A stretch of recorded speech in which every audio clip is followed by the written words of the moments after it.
4월 며칠이에요? 예? 19일 아니고 14일은 뭐고 17일은 뭐예요? 아니 자기가 좋아하는 날짜 말고 오늘이 며칠이냐고. 이들 날짜 가면이 누구? 오늘 4월 19일이에요. 무슨 17일은 젊게 사시고 싶다고 제가 생각하겠습니다. 자, 오늘이 어떤 날이에요? 뭐 하는 날이요? 이렇게 물으시면 저는 굉장히 곤란합니다. 자, 1960년. 자, 과거를 떠올려 보세요. 1960년 4월 19일 날 여러분들 뭐 했습니까? 학교 있어서 학교. 예, 우리 저기 남우산 학교 계셨고. 1960년 4월 19일 윤기 남우산이 어디 계셨어요? 예? 예산에 계셨어요? 대구에 계셨어요? 예산에 계셨어요? 어디 계셨어요? 예산이 어디죠? 어디죠? 권사님 고향. 권사님 고향. 예? 영주? 여러분 어디 계셨어요? 저는 부산에서. 부산, 서울. 하루 고기 저기 인기국지집에 있는데 고기. 위험한 장소에 있었네요. 1960년 4월 19일. 예. 우리가 4.19 뭐라 부르죠? 혁명이라 부르죠. 혁명. 왜 혁명이냐? 1960년 3월 15일 3.15 부정선거라 그러죠. 그 당시 이승만 대통령이었고 부통령이 누구였죠? 이기붕. 예, 부통령이 이 부통령 당선을 위해서 선거를 조작한 거죠. 개표함을 조작하고 사할. 투표 전에 이미 사할을 이기붕한테 표를 준 거예요. 사할 사전투표제. 예. 이게 알려져가지고 그 당시에 학생들, 시민들, 예. 요즘 뭘 보면은 나오잖아요. 그죠? 거리로 쏟아져 나왔어요. 예? 뭐라고요? 근데 지금은 한국이 더한데 옛날 말씀하신다고요?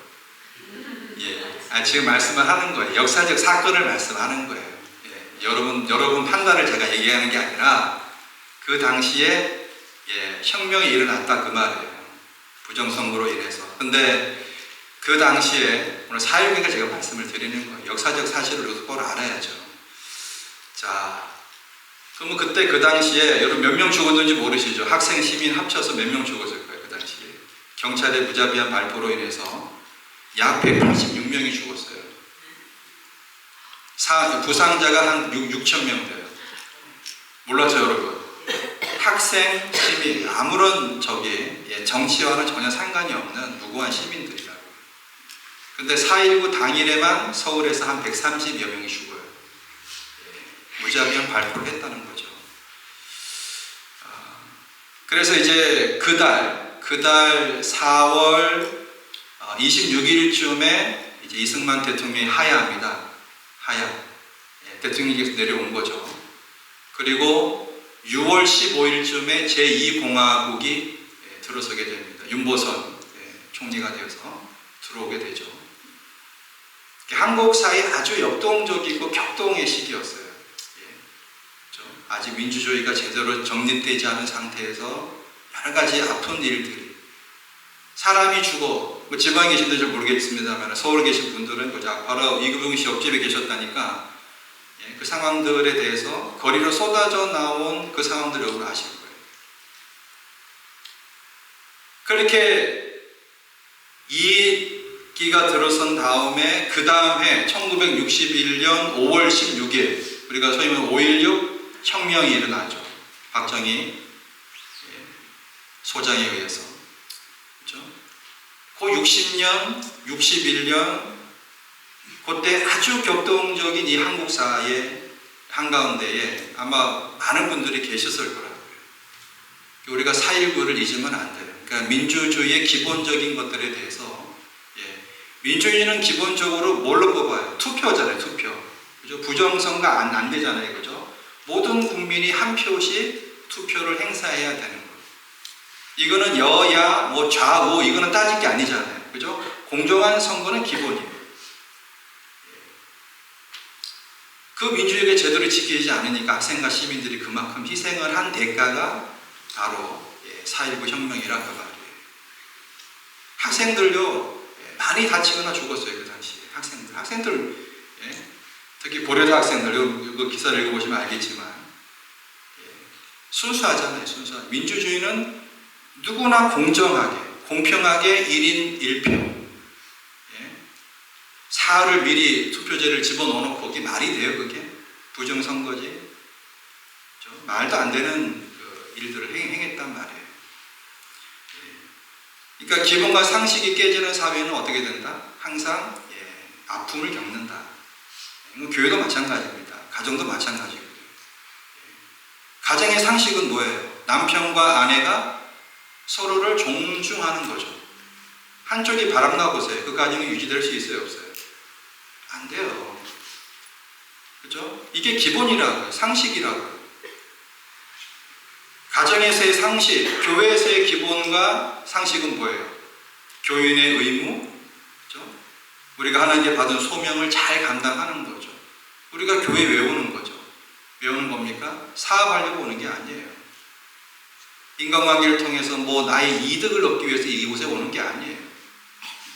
이민사회는 그런 요소가 뭐 없지 않아 있습니다. 그게 목적이 돼서는 안 됩니다. 그렇죠? 이게 기본이고 상식이에요. 예수 믿는 사람들, 예수님을 모르는 사람이 예수 그리스도의 십자가와 부활을 믿고 하나님의 자녀가 되고 구원받은 자녀가 되어서 어떻게 되는 거죠? 이제 하나님 나라 가는 그날까지 성화되는 삶을 통하여 날마다 하나님께 나아가는 그 삶. 우리가 기본으로 돌아가야 된다. 그죠? 종교교육의 모토도 뭐예요? 말씀으로 돌아가지 않아요. 아닙니까? 말씀으로. 그죠? 말씀으로 돌아가지. 말씀이 뭔데? 하나님 말씀이 기본이라고 말이에요. 그러니까 우리가 내가 예수 믿는 구원의 감격과 기쁨을 아직도 누리지 못한 분이 있다면 이것부터 달라고 하나님 앞에 우리가 기도하면서 말씀을 정중하게 그리고 아주 간절하게 바라야 되는 것이죠. 저도 그렇고 여러분도 그렇고 우리가 매주마다 하나님 말씀을 대할 때에 어떻게 대할까 굉장히 중요합니다. 자, 오늘 말씀의 제목이요. 우리가 한번 보시면 다 같이 읽읍시다. 시작. 하나님께서 돌보시는 사람. 하나님께 돌보시는 사람. 시편 8편 말씀을 통하여 우리 함께 살펴보기를 원합니다. 자, 이 시는 너무 여러분 아름답잖아요. 찬양으로도 나왔어요. 우리 말씀 끝나고 함께 불러볼 텐데, 여호와 1절만 다 같이 봅시다. 시작. 여호와 우리 주여, 주의 이름이 온 땅에 어찌 그리 아름다운지요. 주의 영광을 하늘 위에 두셨나이다. 맨 끝절 9절로 가보세요. 9절로 가보시면 시작. 여호와 우리 주여, 주의 이름이 온 땅에 어찌 그리 아름다운지요. 1절과 9절이 같죠? 이거를 따라 합시다. 수미 쌍관 구조. 수미, 머리와 끝이 쌍관 같다 그 말이에요. 그죠? 수미 쌍관 구조라고 그래요. 자, 깊은 밤에요. 자, 이 시는 누가 지었습니까? 다윗이 지었거든요. 깊은 밤에 이 당시에 이 다윗은 뭐 하는 사람이에요? 목동이었다. 깊은 밤에 광야에서 양떼를 치던 목동 다윗은 하늘을 올려봤습니다. 그죠? 뭐 옛날에는 뭐 별들이 잘 보였을 거 아니에요. 그죠? 깜깜한 밤에 수천 개의 별들이 총총이 박혀 있는 광활한 하늘. 그 아래 홀로 서 있는 자신의 작고 연약한 모습을 보면서 이 다윗은요 깊은 겸외감, 그죠? 겸외, 공경하고 두려운 마음이 들었던 것입니다. 이 경외감은 하나의 질문이 되었어요. 자, 라온이 아빠 쳐다봐. 밑에 보지 마. 앞으로. 이 경외감이 뭐라고요? 경외감이 중요하다는데 경외감이 뭐라고요? 경외감 자체가 뭐라고요? 말뜻이 두려워하고 공경하는 거예요. 저 경외니까. 이것이 다윗에게 하나의 퀘스천, 질문이 되었습니다. 어떤 질문이냐면 하나님, 이 광활한, 그죠? 이 광활한 우주 앞에서 나는 무엇입니까? 여러분 가끔 그런 생각 안 합니까? 이 우주 속에 나는 굉장히 작은 존재라는 생각을 해본 적이 없으세요? 다윗이 도대체 왜 이 작은 인간, 그죠? 이 작은 인간, 이 다윗을 왜 하나님은 기억하십니까? 시편 8편은요, 그 질문에서 태어난 시예요. 노래입니다. 이 노래는 다윗이 단순하게 하나님을 찬양한다, 이 뜻이 아니에요. 창조주 하나님의 위대함과 동시에 그분이 인간에게 부여하신 놀라운 존귀함을 노래하는, 따라합시다, 신앙 고백이에요. 신앙 고백이에요. 시편 8편은 신앙 고백의 노래입니다. 오늘 우리는 이 시편을 통해 세 가지 진리를 좀 묵상하고자 합니다. 세 가지 진리를. 자, 1절과 2절을 보세요. 여호와 우리 주여, 주의 이름이 온 땅에 어찌 그리 아름다운지요. 주의 영광을 하늘 위에 두셨나이다. 주의 대적을 인하여 어린아이와 젖먹이의 입으로 말미암아 권능을 세우시며 이는 원수와 보수자로 잠잠케 하려 하심이니이다. 자, 이 시편 8편은 찬양으로 시작하고 찬양으로 끝나요. 숨이 상관구조라 그랬어요. 상관구조. 1절과 9절이 똑같습니다. 그리고 시 전체를 감싸주고 있어요. 자, 뭐라고 시작합니까? 주의 이름이 온 땅에 아름답다. 그죠? 주의 이름이 온 땅에 아름답다라고 얘기합니다. 자, 여기에 사용된 아름답다라고 번역된 아디르라고 하는 히브리 말은 우리가 흔히 보는 예쁘다 이 뜻이 아니에요. 따라합시다. 거기 좀 적을 수 있으면 적어봐요. 예. 어찌 그리 아름다운지요에서 아름다움은 단순히 예쁘다, 뷰티풀 그런 뜻이 아니라 위엄이 있다. 어떤 뜻이라고요? 위엄이 있다. 누가 위엄이 있는 거예요? 하나님께서. 하나님이 위엄이 있다. 그 다음에 강력하다. 예쁘다 의미가 아니에요. 위엄이 있다, 강력하다, 세 번째 장엄하다. 세 가지 어떤 뜻이 있다고? 시작. 위험이 있다, 강력하다, 장엄하다. 예, 이 세 가지 뜻이 있어요. 이게 어떤 뜻이라고요? 어찌 그리 아름다운지요. 하나님 이뻐요 이 뜻이 아니라고요. 주의 이름이 어찌 그리 위엄 있고 강력하고 장엄합니까 이 뜻이에요. 그 하나님의 이름이 온 땅을 가득 채우고 있다라고 하는 거죠. 그 영광은 하늘을 덮습니다. 오늘도 하나님의 영광이 오늘 이 예배 위에 가득 덮어주기를 주 이름으로 축원합니다. 물이 바다를 덮음같이 여호와를 아는 그 지식이, 그 기쁨이 이 가운데 넘쳐나기를 주 이름으로 축원합니다. 그렇게 되면요, 우리는 기뻐할 수 있어요. 하나님의 영광이 이 재단에 가득할 때에 우리의 육체의 아픔, 걱정, 근심 모든 것들이 녹아내릴 수 있습니다. 여러분 어떤 생각하십니까? 여호와의 영광을 아는 지식, 하나님의 그 영광이 이 땅을 여기를 채우면 우리에게는 소망이 있다 그 말이에요. 다윗이 바라본 그 밤하늘의 달과 별들, 그리고 낮의 태양, 그 모든 것이 하나님의 영광의 흔적이라고 하는 거죠. 따라합시다. 피조 세계는 하나님께서 지으신 이 세계를 얘기하는 거예요. 피조 세계는, 다시 피조 세계는 창조주의 서명입니다. 여러분 어떤 서류 만든 다음에 마지막에 뭐예요? 사인, 서명하죠. 자, 피조세계가 뭐라고요? 창조주의 사인이라고 말이에요. 서명이라고 말이에요. 2절을 보십시다. 2절을 보시면 매우 인상적인 역설을 담고 있습니다. 자, 하나님께서 어린아이와 젖먹이의 입으로, 주의 대접을 인하여 어린아이와 젖먹이의 입으로 말미암아 뭘 세운다? 권능을 세우셨다라고 합니다. 여러분, 대접 앞에 어린아이와 젖먹이가 상대가 돼요, 안 돼요? 우리가 일반적으로 생각하면 말도 안 되는 얘기죠. 그죠? 가장 연약하고 가장 작은 존재들이 누굽니까? 어린아이와 젖먹이 아닙니까? 그 목소리로 원수자들과 보복자들을 잠잠케 하신다는 거예요. 자, 그러면 묻습니다. 어린아이와 젖먹이들이 원수들을 잠잠케 합니까? 안 그러면 하나님께서 이 연약한 자를 통하여 원수들을 잠잠케 하십니까?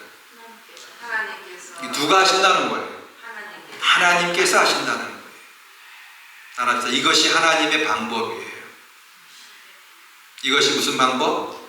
하나님의 방법이에요.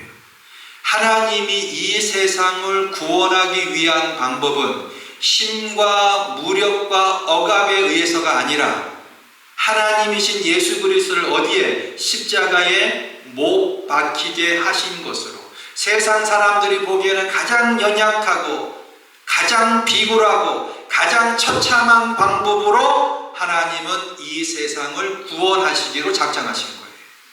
하나님의 방법입니다. 하나님의 방식이에요. 세상은 여전히 돈이 최고다, 세상은 여전히 권력이 최고다, 지식이 최고다라고 얘기하지만 하나님은 가장 작고 연약한 것들을 통하여 일하십니다. 복음서에서 예수님께서 어린아이들을 칭송하시면서 하신 말씀이 있죠. 놀랍습니다.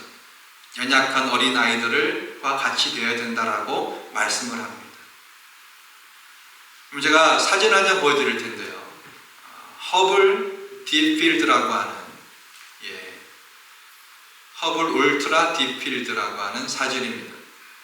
자, 이 사진은요, 1995년 허블 우주 망원경이 촬영한 거예요. 아무것도 없어 보이는 밤하늘의 아주 작은 한 점을 10일 동안 촬영했더니 그 안에 3,000개에 해당하는 은하가 담겨 있었다고 하는 거예요. 저 안에. 각각의 은하에는 수천억 개의 별이 있었습니다. 천문학자들은 관측 가능한 우주에만 약 2조 개의 은하가 있다라고 추산합니다. 추산. 더 많을 수도 있어요. 그럼 자, 여러분, 이 광대한 우주 앞에서 우리의 지구는 하나의 먼지보다 작습니다. 다시요.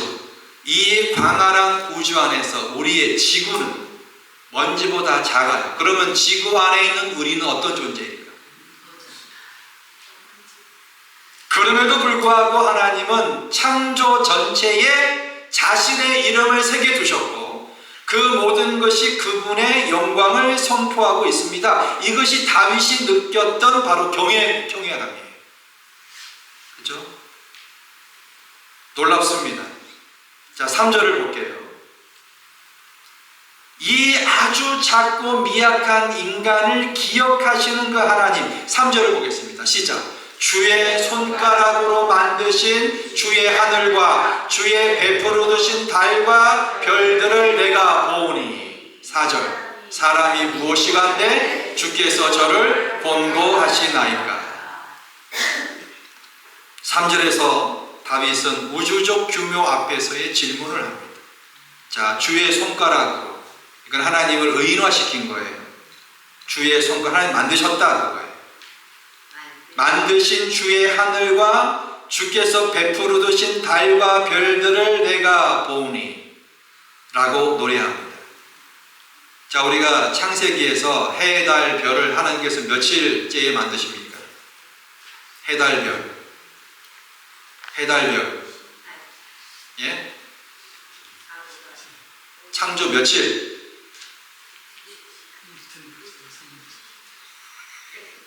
예, 묻지 않겠습니다. 자, 예, 찾아보세요.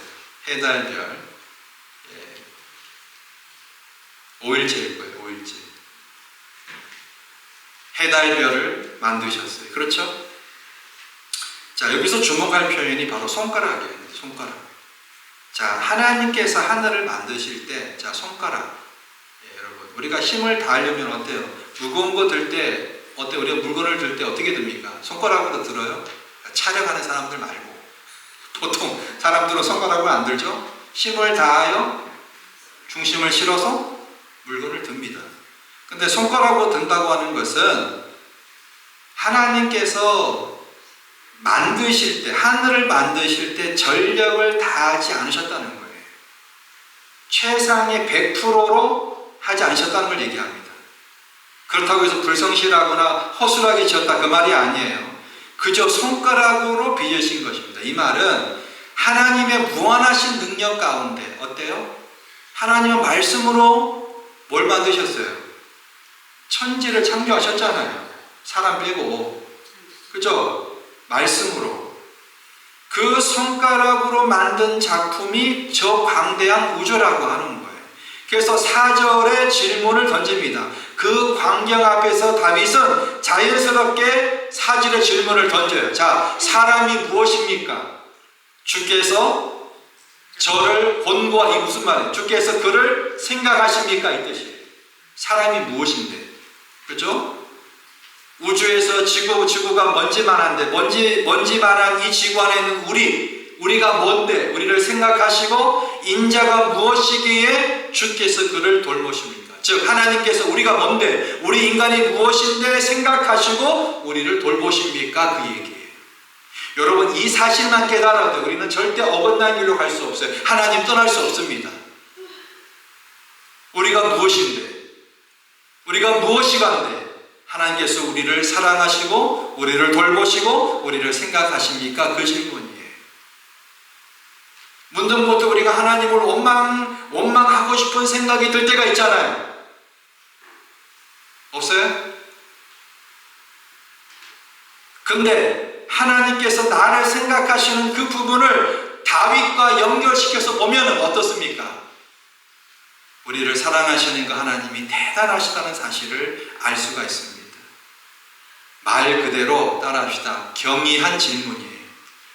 놀랍다 그 말이에요. 놀랍다.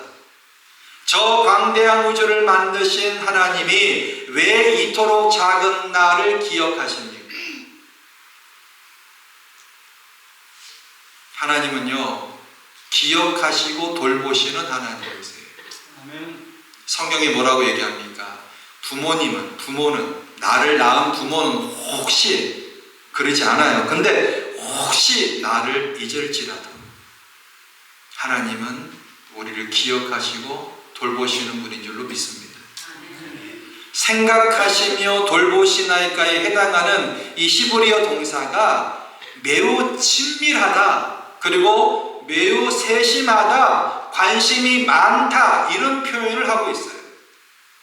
그러니까 하나님은 인간을 단순히 알고 계신 것이 아니라 I know you 할 때 내가 너를 단지 안다 이 뜻이 아니에요. 적극적으로 기억하시고 세밀하게 돌보시는 거예요. 누구야?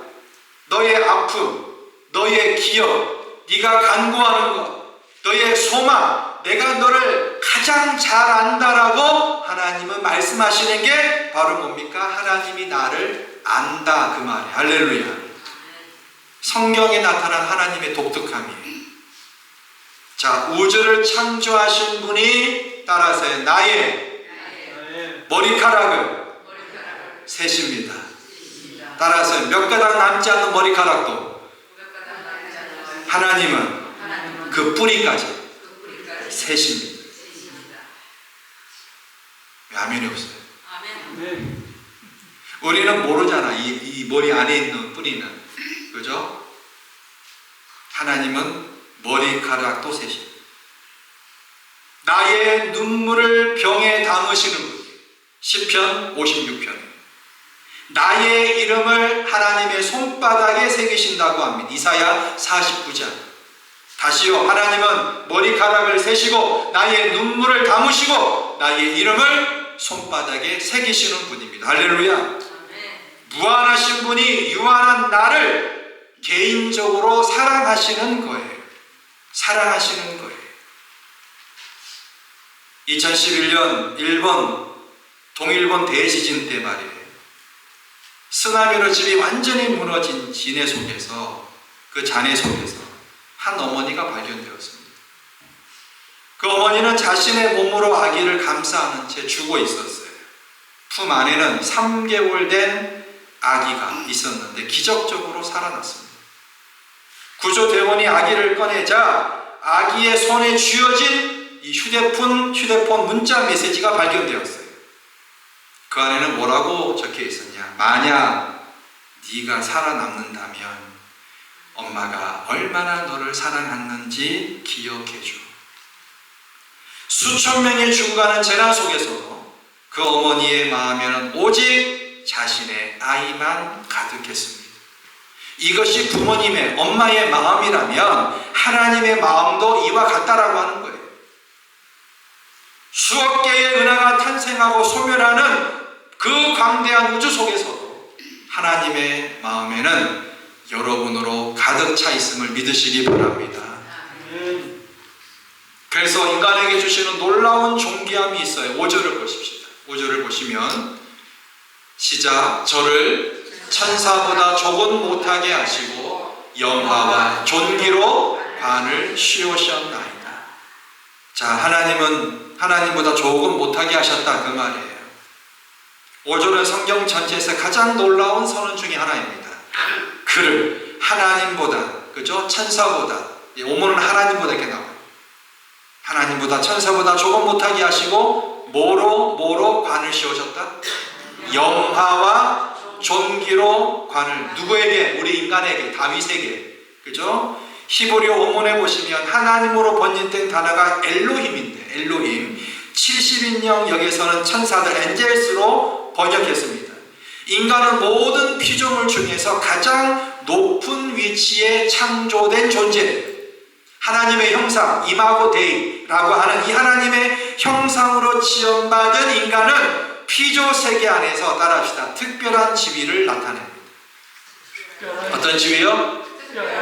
하나님께서 아담을 만드신 후에 어때요? 그 코에 생기를 불어넣으니까 뭐가 된지라? 아담이 생명이 된지라. 할렐루야. 하나님의 지정의가 우리 인간에게 들어간 거예요. 놀랍습니다. 더 나아가 하나님은 인간에게 영화와 존귀로 관을 씌우셨다. 여러분, 왕관은 뭘 상징하죠? 크라운은 뭘 상징하죠? 통치와 권위를 상징합니다. 하나님은 인간을 피조 세계에 청지기로 세우셨어요. 아담에게, 그죠? 아담과 하와를 만드신 다음에 어떻게 했습니까? 에덴 동산을 다스리는 청지기로. 여러분과 저도 마찬가지입니다. 6절부터 보시면, 자, 주의 손으로 만드신 것을 어떻게 하게 하시고? 다스리게 하시고 만물을 그 발 아래 두셨다. 7절, 곧 모든 우양, 들짐승. 8절, 구체적으로 그 범위를 서술하고 있어요. 가축, 들짐승, 공중의 새, 바다의 물고기까지. 그러니까 인간은 온 피조 세계를 돌보고 다스리는 위인 통치자로 부름을 받았습니다. 이것은요, 착취와 정복이 아니에요. 하나님을 대신하여 피조 세계를 아름답게 보존하고 돌보는 책임인 것입니다. 이 본문을요, 히브리서 2장 6절 이하의 예수 그리스도에게 적용합니다. 예수님은 완전한 인간으로서 아담이 실패한 그 사명을 온전히 이루셨다라고 얘기하는 거예요.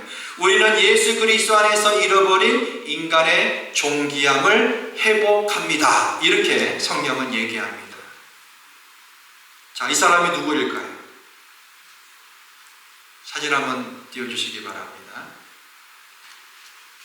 이 사람이 찍은, 아니 이 사람 말고, 이 사람이 찍은 이 루이스 헤인이라고 하는 이 사람이 찍은 사진이에요. 사진. 1900 몇 년대 있어요?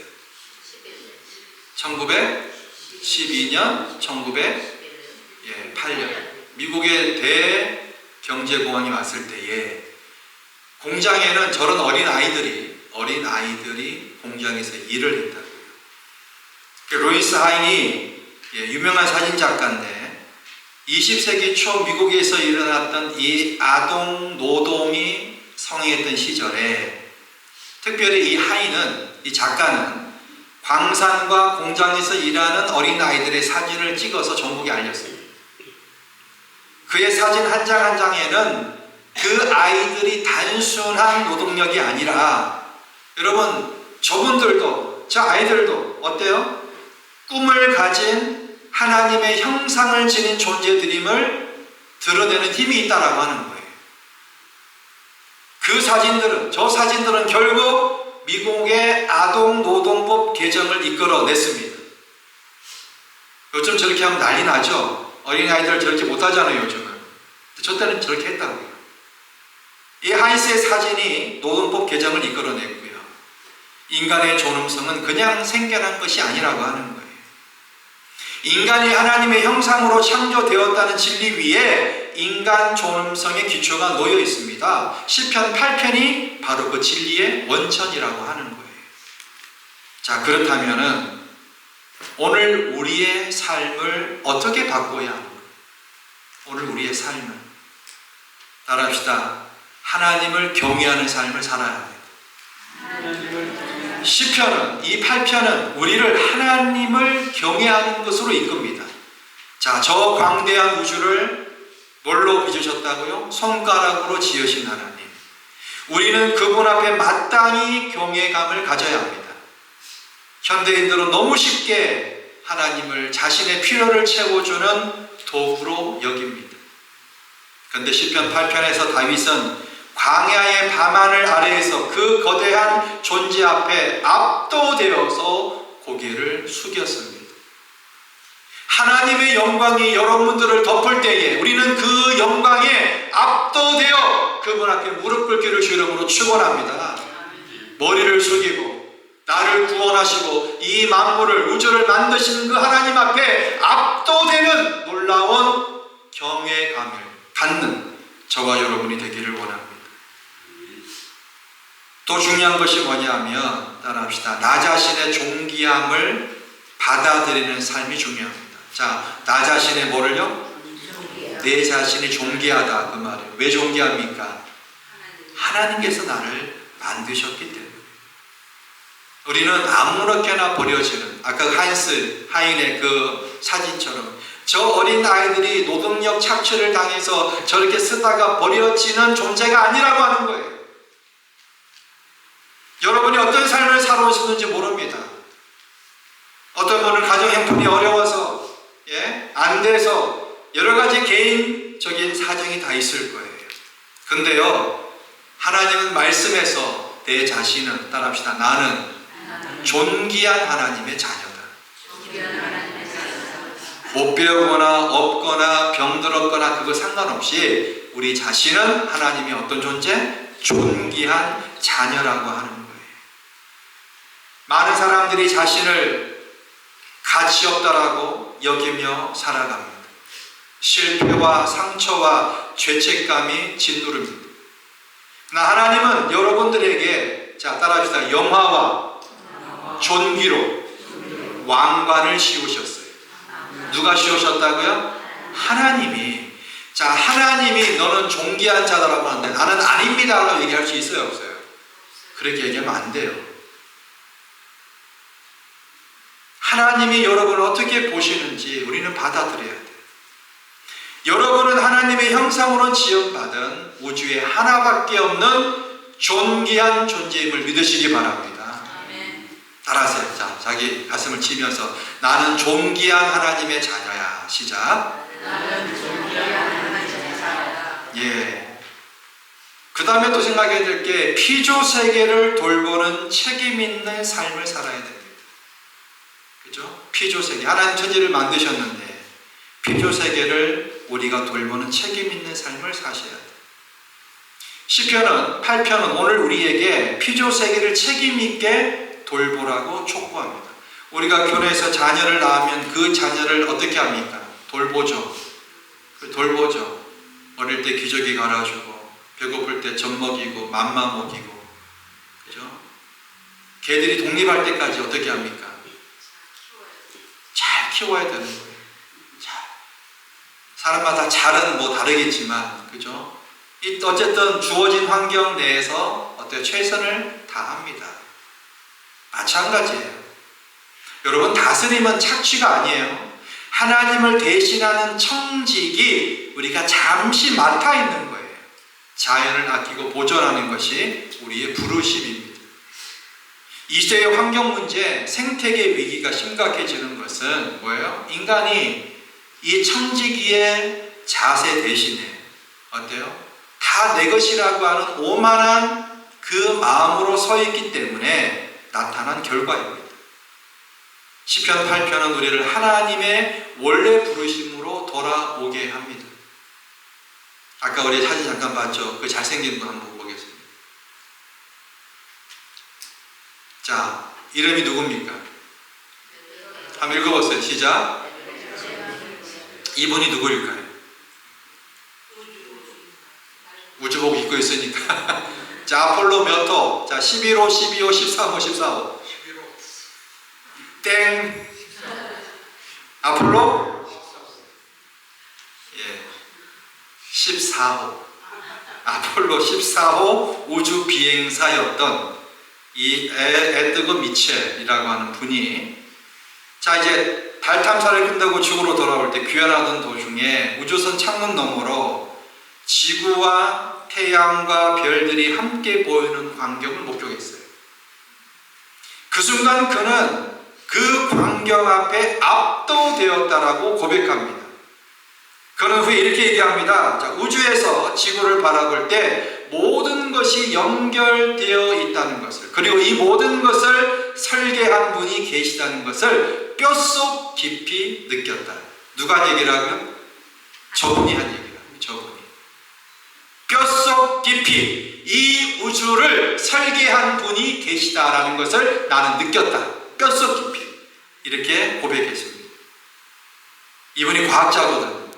과학자는 이성과 데이터를 기반으로 해서 그가 생각을 했던 그지만 그 우주의 장엄함 앞에서 경외감을 가지게 된 것입니다.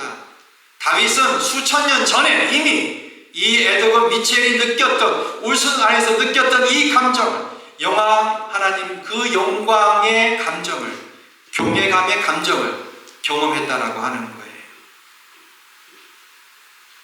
하나님께서 돌보시는 사람, 하나님께서 돌보시는 사람. 우리가 잘나서 우리가 뭐 특별한 일을 해서가 아니에요. 하나님은 우주의 질서를 어때요? 돌리듯이 여러분과 저도 그 질서 속에서 우리를 보호하고 있는 줄로 믿으시기 바랍니다. 그래서 우리 다시 하늘을 봐야 돼요. 다시 뭘 보자? 그 옛날 다윗이 하늘을 쳐다보면서 여호와 우리 주여 주의 이름이 어찌 그리 아름다운지요 고백했듯이, 여러분 한번 하늘 쳐다봐요. 뭐가 보여요? 형광등이 보여요? 예. 마음에 눈을 떠서 하늘을 보면 뭐가 별이 보여요. 밤하늘. 그죠?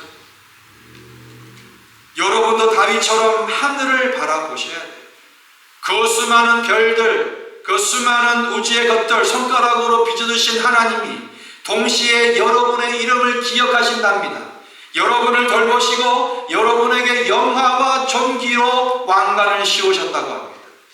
이것이 기독교 신앙의 역설이에요. 신앙의 역설입니다. 아름다움이에요. 무한하신 하나님께서 유한한 나를 사랑하십니다. 우주의 창조주가 나의 아버지가 되세요. 그리고 그 하나님은 예수 그리스도 안에서 직접 인간의 몸을 입고 이 땅에 오셔서 인간의 존귀함을 온전히 회복시켜 주셨습니다. 우리가 시편 8편을 묵상할 때마다 두 가지를 동시에 기억해야 합니다. 나는 아무것도 아닌 먼지 같은 존재다. 그런데 하나님이 나를 사랑하신다. 시작. 나는 아무것도 아닌 먼지 같은 존재다. 그런데 하나님은 나를 사랑하신다. 이 두 가지 진리가 함께 붙잡힐 때에 우리는 진정한 겸손과 진정한 자존감을 동시에 얻게 됩니다. 9절 말씀 다 같이 읽겠습니다. 크게 시작.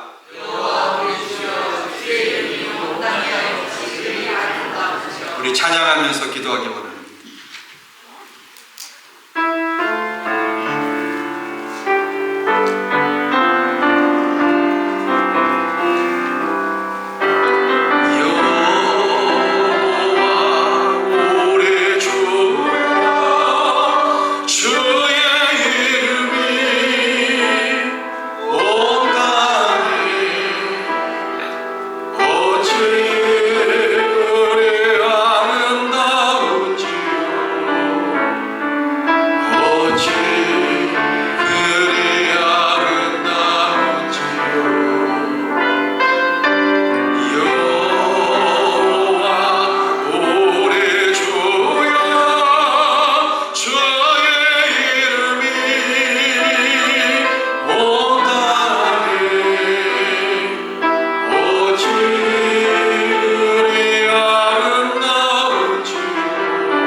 그런 나를 하나님이 사랑하셔서 하나님의 자녀 삼아 주셨습니다.